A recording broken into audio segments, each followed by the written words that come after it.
Olá pessoal, tudo bem? Sejam bem-vindos a mais uma aula da disciplina de GAC 125, de Introdução à Programação Orientada a Objetos. Nós estamos dando continuidade aqui ao capítulo 2 da disciplina, que é Entendendo as Definições de Classe, certo? Essa é a terceira aula desse capítulo. Então, para que você acompanhe os conceitos aqui, é muito importante que você tenha assistido a primeira aula teórica, a ANP, que é a do capítulo a partir, aula 2.1, e também tenha feito os exercícios da última aula prática, a aula 2.2, tá? Então vamos lá, vamos continuar daqui para frente. Bom, aqui uma coisa que eu vou repetir em toda a aula teórica para chamar a atenção de vocês, que é nas dicas de como estudar esse conteúdo, né? Como diz o ditado, água mole em pedra dura, tanto bate até que fura. Vamos ver se quem não estiver seguindo, de tanto eu repetir, né, comece a seguir as dicas aqui. A primeira dica é que é essencial praticar enquanto estuda usando o BlueJ. Então, todo esse material, né, baseado no livro que está sendo mostrado aí do Barnes e Collin, ele se baseia na ideia de que você não vai ficar só lendo slides, você vai acompanhar os slides assistindo a aula prática, pausar o vídeo e experimentar com o BlueJ e por aí vai. Mesmo que pareça ser algo muito simples, é muito importante que você pratique no BlueJ, porque, como eu disse lá na primeira aula de introdução, né, de apresentação da disciplina, as coisas estão apresentadas por um motivo e tem uma ordem. Então, uma coisa que você deixa de fazer agora vai fazer falta para o seu entendimento depois.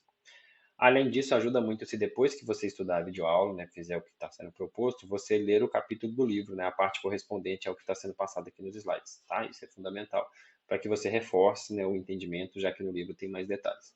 E por fim, né, use caderno e caneta para anotar os principais conceitos e as dúvidas que surgirem. Não sei se eu já mencionei isso em videoaulas anteriores, mas há estudos que mostram que quando a gente simplesmente assiste um conteúdo, é diferente de quando a gente anota um conteúdo. Então, se você puder anotar, não precisa, não é para ficar copiando o slide, mas anota conceitos, palavras-chave, coisas que te chamem a atenção, definições, né, de conceitos que talvez sejam interessantes guardar, e especialmente as dúvidas, né, que depois você pode tirar comigo, mandar lá no fórum de dúvidas. Ok? Beleza. Então, vamos lá. Vocês viram que nas aulas anteriores a gente trabalhou com o exemplo da máquina de ingressos. E esse exemplo da máquina de ingressos, ele tinha vários probleminhas, certo? Não era uma máquina de ingressos assim muito bem implementada. Né? Quais são os problemas, né, que essa máquina de ingressos tem? Primeiro que ela não verifica se o cliente colocou dinheiro suficiente para comprar ingresso. Então vocês devem ter notado que você já pode criar um objeto máquina de ingresso e já mandar imprimir ingresso, mesmo sem ter colocado nenhum dinheiro, ou tendo colocado dinheiro que seja menor, né, uma quantidade que seja menor do que o valor do ingresso, o que não faz muito sentido. Outra coisa é que ela não retorna troco. Então, se o cliente coloca mais dinheiro do que o valor do ingresso, beleza, imprime o ingresso, zera o saldo e você perdeu o seu dinheiro. Imagina você, numa máquina de ingresso real, chegar lá, colocar mais dinheiro e perder o que você já colocou. E outra coisa é que ela não verifica quantidades que não fazem sentido. Então, você pode, por exemplo, mandar inserir dinheiro, valor menos 10, né, o que não faria muito sentido. E também criar uma máquina de ingressos com preço de ingresso negativo, tá? Então, ela era uma classe bem simples, né? O objetivo era apresentar conceitos, né? E propositalmente ela tinha esses defeitos para que agora a gente pudesse trabalhar para melhorar essa máquina, tá? Corrigindo esses defeitos, a gente tem um software que aí sim poderia servir de base para uma máquina de ingressos real. Então, a gente vai agora trabalhar com outro exemplo, que é o projeto Máquina de Ingressos Melhor, tá? É uma máquina de ingresso, é a mesma classe, mas com alterações, né, que tentam resolver aqueles problemas que estão listados acima, certo? Então, clica aí no link, aqui nos slides tem um link para o projeto, ou então você pode baixar lá pelo campus virtual, abre o projeto aí no BlueJ, e aí, antes da gente analisar o código, experimente criar uma máquina de ingressos e chamar os seus métodos e verificar o que funciona de forma diferente, tá? Então, o que você vai fazer agora? Você vai pausar o vídeo, você vai abrir o projeto Máquina de Ingresso Melhor e vai, né, usando o mouse mesmo, clicando com o botão direito na classe, criando objetos, chamando os métodos, experimente todos os métodos e veja se você consegue identificar o que existe de diferente no funcionamento dessa máquina para a máquina que a gente viu na aula anterior, tá? Então você pode pausar o vídeo, depois que você experimentar os métodos, você volta, ok? Bom, se você tinha pausado o vídeo, faltou eu dizer isso daqui, mas se você experimentou os métodos, você percebeu que tem um novo método que chama retornar troco, né, que ele não tinha na versão anterior, né? Então, se você já experimentou aí, você já notou o que ele faz, tá?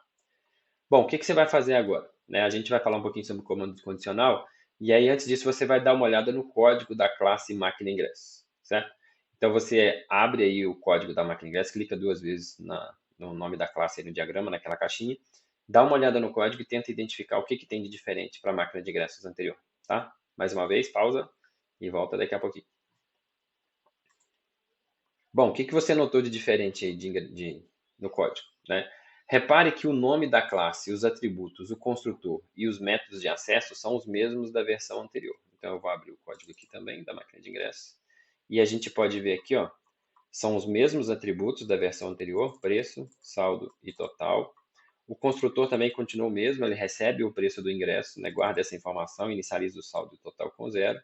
Os métodos de acesso, que são esses métodos que têm o prefixo obter, são os mesmos, então a gente pode consultar o preço e o saldo, certo? Usando esses métodos, que são os métodos de acesso. Como eu já disse em aula anterior, muitas vezes a gente usa a palavra get, né, para esses métodos, então é comum ter get preço, get saldo, por exemplo. E aí, como está aqui nos slides, ó, as diferenças aparecem no método inserir dinheiro. Aí que tem a primeira mudança. Então, veja que o método possui um tratamento para evitar que o usuário insira quantidades negativas de dinheiro. Então, aqui, ó, antes a quantidade passada pelo usuário era simplesmente somada ao saldo. Agora, o método ele verifica se essa quantidade ela é positiva, se ela é maior que zero. Se for, aí sim ele acrescenta ao saldo. Agora, se essa quantidade não for maior que zero, ou seja, se ela for negativa ou zero, aí vai cair aqui nessa linha de baixo, que pede para informar uma quantidade positiva em vez da quantidade que foi informada, certo? E aqui eu já estou falando diretamente, né, do funcionamento de if else, porque eu já estou considerando que na disciplina anterior de algoritmos você já aprendeu a usar comandos condicionais, né, comandos if else. Note que a sintaxe do if em Java é a mesma do C++, então a maneira como a gente escreve if else é a mesma, certo? Então eu tenho o comando if, eu tenho uma expressão aqui entre parênteses que ela pode retornar verdadeiro ou falso, ela pode retornar true ou false, e aí eu tenho o bloco do if, que é bloco de código, são trechos que estão entre chaves. Depois eu tenho o comando else, que significa se não, então aqui é o se, aqui é o se não, e aí eu tenho um bloco de código com o que vai acontecer se cair no else. Como você deve se lembrar, a gente coloca no if então uma expressão booleana, que pode ser verdadeira ou falsa, e se a expressão for verdadeira, o bloco de código, né, que é o trecho entre chaves, que está logo após o if, deixa eu tirar minha carinha aqui para vocês lerem o slide inteiro, vai ser executado. Se for falsa, o bloco executado é aquele logo após o else, certo? Então aqui tem uma expressão. Se essa expressão for verdadeira, o que vai ser executado? O que está dentro desse bloquinho aqui do if. Então, se a quantidade for realmente maior que zero, isso aqui vai retornar, essa expressão retorna verdadeiro, esse é o bloco de códigos executado. Aí o else significa se não. Então, se a gente falou isso aqui em português, se a quantidade for maior que zero, faz isso. Se não, faz isso, certo? Então, se essa expressão que está aqui dentro do parênteses aqui em cima for falsa, vai cair no else e vai executar esse bloco de código que está aqui, certo? Então, só uma revisãozinha rápida. Bom, agora é com você. Você vai comparar a implementação do método imprimir ingresso, né, desse projeto com o projeto anterior, e vai abrir dois BlueJays, um com cada projeto, e experimentar as mesmas situações nos dois, certo?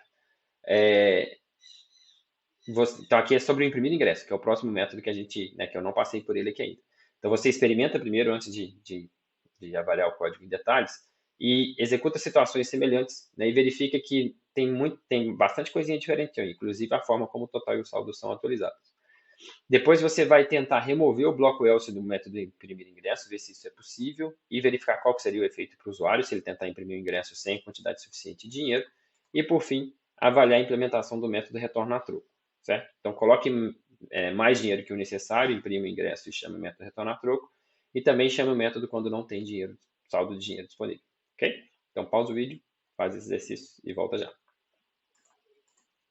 Beleza, agora que você já fez o exercício, né, ao avaliar o código de uma classe no BlueJay, você deve ter notado que ele mostra caixas coloridas ao redor de alguns elementos. Então, ao redor dos blocos e comandos condicionais, por exemplo. Então, caixas coloridas são essas caixinhas aqui. Ó. Repara que nesse pedaço aqui, ó, ele está em volta de uma caixa branca. Esse pedaço aqui está em volta, aqui depende do monitor. Nesse monitor aqui está aparecendo um azul claro. No meu outro monitor ele parece roxo. Então, dependendo do seu monitor, ele pode estar alguma coisa entre azul claro ou roxo. E aqui eu tenho um bloco amarelo. E aqui de fora de tudo, ó, que está nessa parte de fora aqui, eu tive um probleminha com a gravação, vou emendar aqui. Então, nessa parte de fora aqui, ó, verde, eu tenho o escopo da classe, certo? Então, eu estava mostrando que eu tinha o bloco dentro do if, o bloco dentro do else, tenho o bloco if else, aí eu tenho o bloco amarelo, que é o do método, e eu tenho, né, o fundo verde aqui, que é da classe, certo? Bom, esses destaques coloridos são chamados de scope highlighting. Scope highlighting. ou destaque de escopo. Eles nos ajudam a entender as unidades lógicas do programa. Lembrando que o escopo ou bloco é o código que existe entre um par de chaves. Então, sempre que eu abro chaves e fecho chaves, eu tenho um novo bloco, ou um escopo. O corpo de uma classe, então, é um escopo, o corpo de cada método também é um escopo, e mesmo a parte do if de um comando condicional também é um escopo. Então, quando eu abro chaves, deixa eu continuar. Quando eu abro as chaves aqui no início da classe, e fecho lá no final, eu estou definindo um escopo que é de toda a classe. Por isso esse fundo verde aqui, mostrando que tudo isso aqui está envolvido na classe. Quando eu abro uma chave de um método e fecho lá no final, eu tenho o escopo daquele método. Por isso essa parte amarela aqui está mostrando que esse é o escopo do método. E quando eu começo um comando if else, eu tenho os blocos if e else. E aí eu tenho aqui um bloco então do if em branco e do else em branco, certo? Então a gente pode ter escopos alinhados, ou seja, um dentro do outro. Vocês viram que o bloco do if está dentro do bloco do método, que por sua vez está dentro do bloco da classe. Então o escopo do if está dentro do escopo do método, que está dentro do escopo da classe. Tá? Então o BlueJay nos ajuda a identificar os escopos usando cores diferentes para cada um. Então nessa imagem a gente pode ver com fundo branco os escopos de cada bloco do if e do else. Então tem o branco aqui, saldo, recebe saldo mais quantidade, e no else eu tenho aqui o system.out.println. Então eu vejo de branco o conteúdo de cada bloco. Aí depois a gente tem com fundo roxo ou azul claro, dependendo do monitor que você está usando. Aqui é a parte do comando condicional, o escopo do comando condicional inteiro. E aí eu tenho com fundo amarelo, o escopo da classe, o escopo do método. E com fundo verde aqui ao redor de fora de tudo, o escopo da classe. Tá? Então, especialmente para quem não tem muito hábito de programação, é interessante observar essas cores e acostumar com elas, porque isso te ajuda a identificar rapidamente os escopos e, porventura, possíveis erros que tem no seu código. Um dos erros muito comuns de quem está começando é esquecer de fechar as chaves, ou não fechar corretamente, fazer um abre chaves e fecha chaves compatível um com o outro. E isso acaba dificultando quando você não tem esse tipo de visualização do BlueJay, você pode ter um pouco de dificuldade de enxergar onde está o problema. Então, suponha, por exemplo, que você tivesse esquecido de fechar a chave do método aqui inserir dinheiro. Repare que se você esquecer isso daqui, ele vai mostrar o comentário do próximo método com fundo branco. Mas se você está acostumado de que no BlueJay, os comentários de método estão sempre com fundo amarelo, que é o fundo que demonstra o escopo do método, você só de bater o olho aqui já percebe, tem alguma coisa errada no método de cima. E aí você vai perceber que tem que fechar a chave, tá? Então essas cores é interessante você acostumar com elas, porque vai te ajudar a perceber quando tem um probleminha de escopo, um problema de abre e fecha chaves no seu código. Além disso, é muito importante indentar o código. Tá? O que é indentar? Indentar é isso aqui. Sempre que a gente abre uma chave, a próxima linha a gente usa a tecla Tab para que ela fique deslocada à direita. Então esse aqui é um código que está bem indentado. Agora, é muito comum um estudante que está começando, a gente vê uma coisa tipo isso aqui. Tá? Aqui eu estou usando Shift Tab para voltar à tabulação. A gente pode usar Tab para fazer a tabulação e Shift Tab para voltar. Repara que esse código ele é bem mais difícil de entender do que o código do jeito que estava antes. Enquanto o código está pequenininho, você pode pensar, mas eu estou conseguindo aqui entender, é fácil de ler. Mas quando o código começa a ficar grande, eu tenho um if dentro do outro, um for dentro do if, dentro do for, dentro do outro if, fica difícil identificar e entender corretamente o código, sem indentação. Tá? Então, sempre idente. Basicamente você abriu chave, a próxima linha tem tab. Você abriu chave, a próxima linha tem mais um tab. E o seu código vai ficar bem indentado. Tá? E aí uma dica, aqui a palavrinha está errada, aqui seria a dica. Se a sua indentação estiver ficando uma bagunça, o BlueJay pode te ajudar. Então tem um menuzinho lá no BlueJay, editar autoindentação, que já deixa o seu código todo indentado. Então se você esqueceu de indentar, ou se à medida que você foi digitando ficou tudo fora de lugar, você pode vir aqui nesse menu aqui no alto, e editar, e aqui autoindentação. E aí veja o que vai acontecer com esse trecho de código que eu desindentei aqui. Editar, autoindentação, aí ele corrigiu para mim, tá?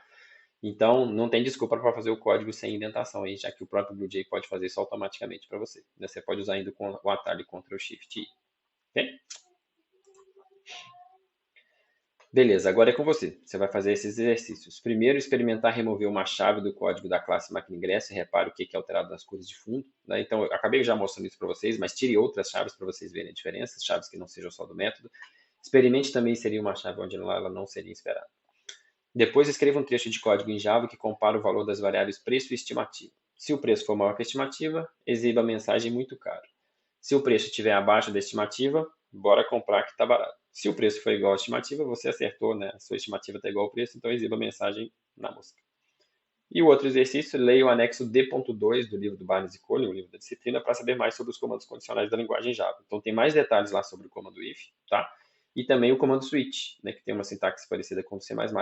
Então dê uma olhadinha lá no anexo D.2 para você conhecer mais sobre isso, tá? Então pausa o vídeo, faz o exercício e volte.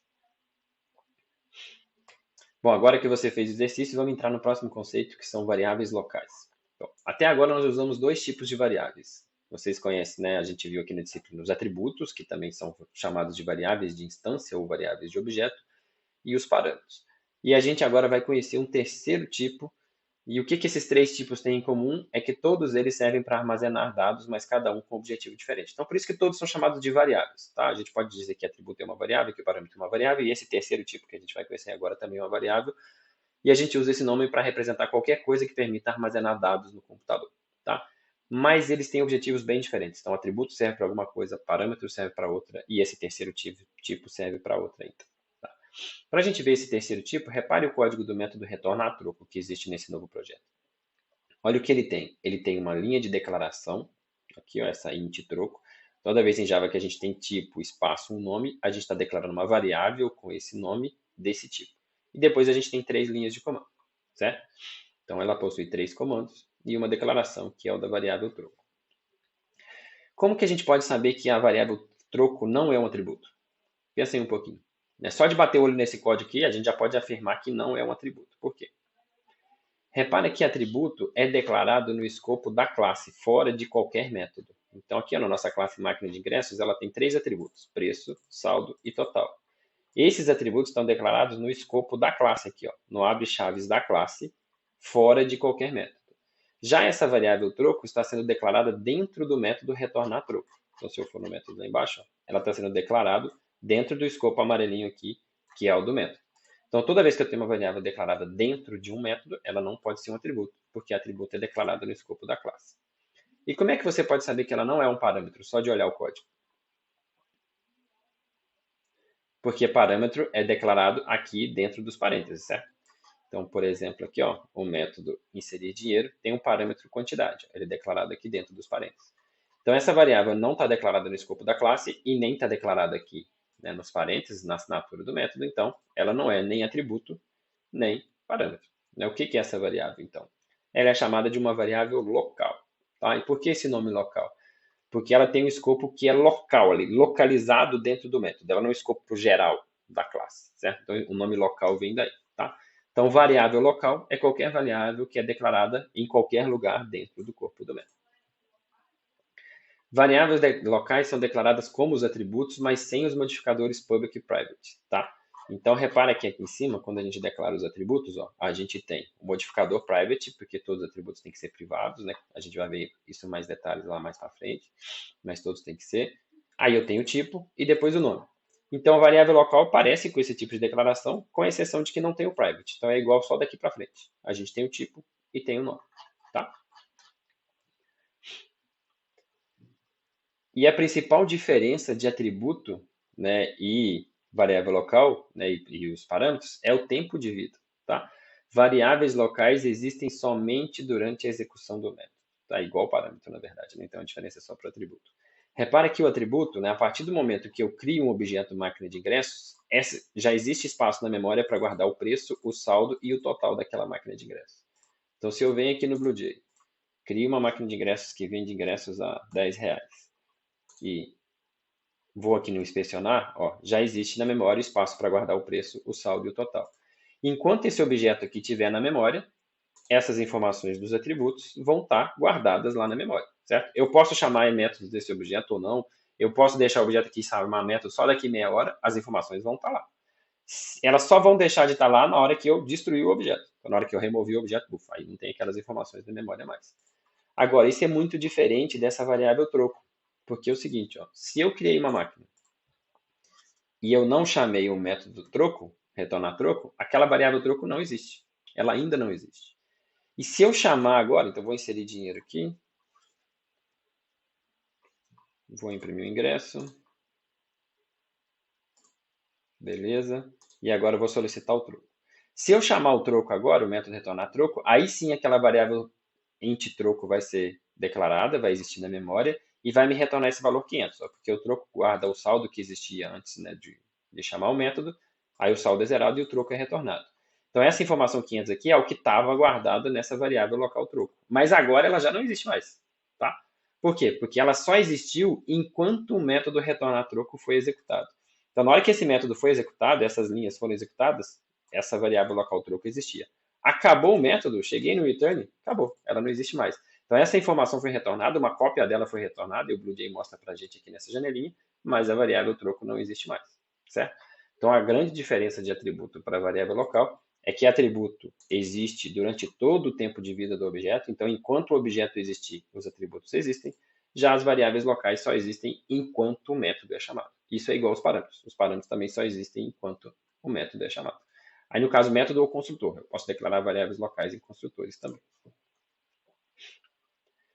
Bom, aí alguém pode pensar assim, mas para que eu vou usar variável local? Né? Por que eu não posso fazer isso daqui? Ó? E se ao invés de eu declarar aqui troco numa método retornar troco, por que eu não declaro lá em cima, né, como atributo? Repara que dá a impressão de ser mais fácil, né? Funcionar, funciona, certo? Lá eu declarei um atributo troco, e aí eu uso o atributo troco aqui, ó, compila e funciona. Né? Aí eu não sei se vocês vão lembrar lá na aula de apresentação da disciplina, eu falei que em orientação a objetos, a gente está preocupado não só em funcionar, mas a gente está preocupado com a forma que a gente faz o código, certo? Então esse jeito que está aqui agora funciona, né, do ponto de vista do usuário. A máquina vai funcionar do mesmo jeito, se você experimentar ela no BlueJay. Mas isso aqui não está correto do ponto de vista da orientação a objetos, tá? Apesar de parecer mais fácil, né? Porque dá a impressão de que seria mais fácil. Tudo que eu precisar declarar, eu declaro aqui em cima, e aí não preciso ficar preocupando de existir variável local. Mas por que isso não é correto? A gente evita declarar como atributo variáveis que não precisam ser mantidas em memória depois que o método é chamado. Então, repara o seguinte, ó.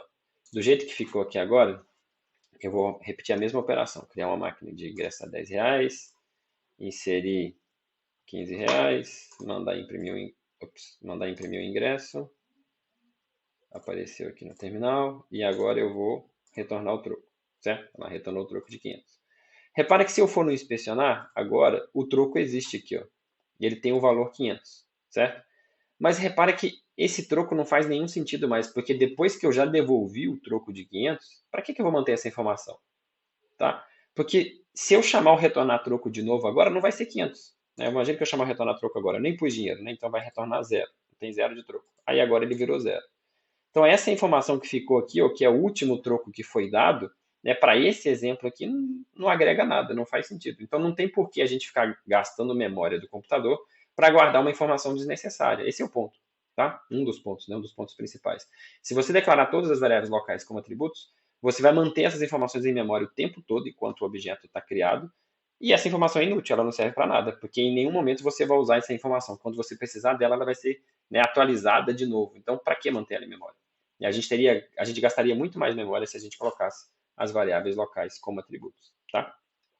E outro detalhe é o seguinte: atributos são características do objeto, elas representam o objeto. Então, quando eu penso numa bola, uma bola ela é azul, ela tem um diâmetro tal, ela é de borracha, isso são características daquela bola.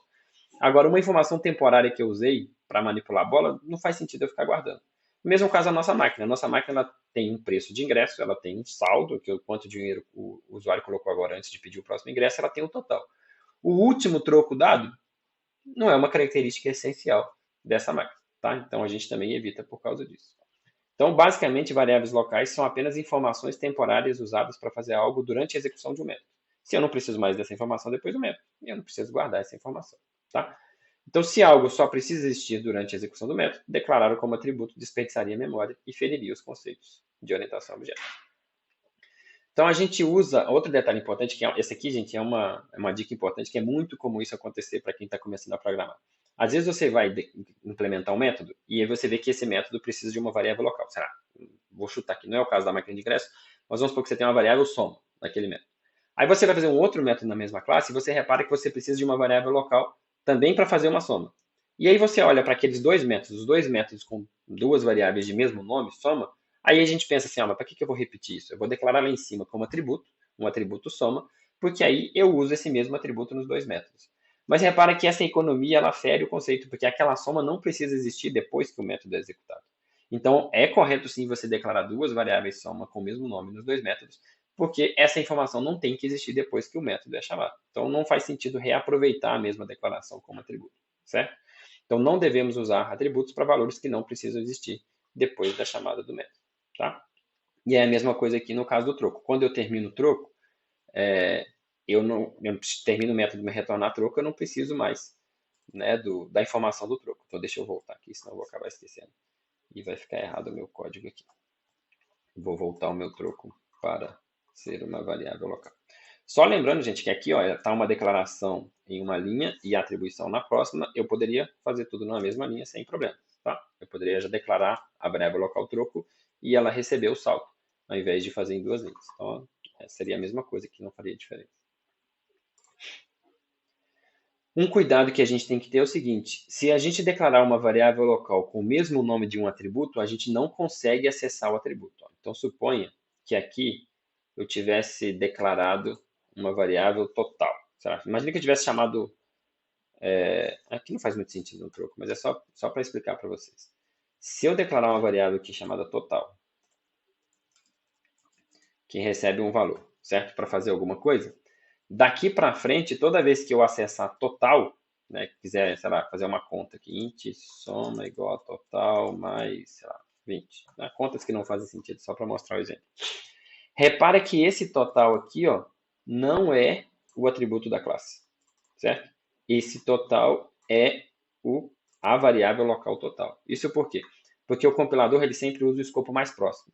Como agora eu tenho duas variáveis chamadas local, eu tenho uma chamada total, eu tenho uma variável local chamada total, e eu tenho um atributo lá em cima chamado total, o compilador vai sempre pegar o que está mais próximo, no escopo mais próximo. Então ele vai entender que aqui nós estamos usando essa variável local total, tá?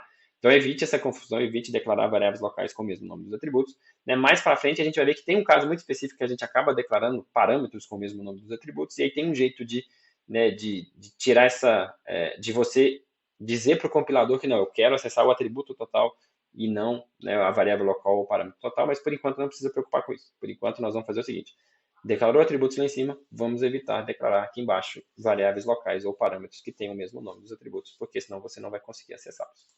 Okay? Bom, agora é com você. Então, tem algumas implementações alternativas do método retornar troco. Você vai avaliar por que esses métodos, se eles funcionam como deveriam ou não. Então, a sugestão é você pensar primeiro lendo o código e depois pega o código, joga lá no BlueJ, experimenta, testa, compila, veja se funciona e aí, né, tente explicar por que eles funcionam ou não, certo? Então, tem esses dois aí. E tem mais uma alteração aqui também no método, no construtor da classe, certo? Essa alteração aqui é muito interessante, assim, se você fizer esse exercício, vai ajudar você a evitar problemas parecidos, que são muito comuns aparecerem aí, quando você estiver implementando projetos lá na frente, tá? Bom, aqui tem dois quizzes, então, 2.5 e 2.6. Como você sabe, para você ter presença na aula NP, você precisa responder esses quizzes lá no campus virtual. Então, a sugestão é que você pause o vídeo aqui agora, né, e responde cada um deles. Responda o 2.5, depois você continua o vídeo, pausa ele no 2.6, e aí responda ele também. Anota aí no caderno, que depois é só lançar no campus virtual. Tá ok? Bom, eu vou dividir a aula então nesse ponto aqui. Vou gravar o vídeo da próxima parte dessa aula 2.3. Até lá.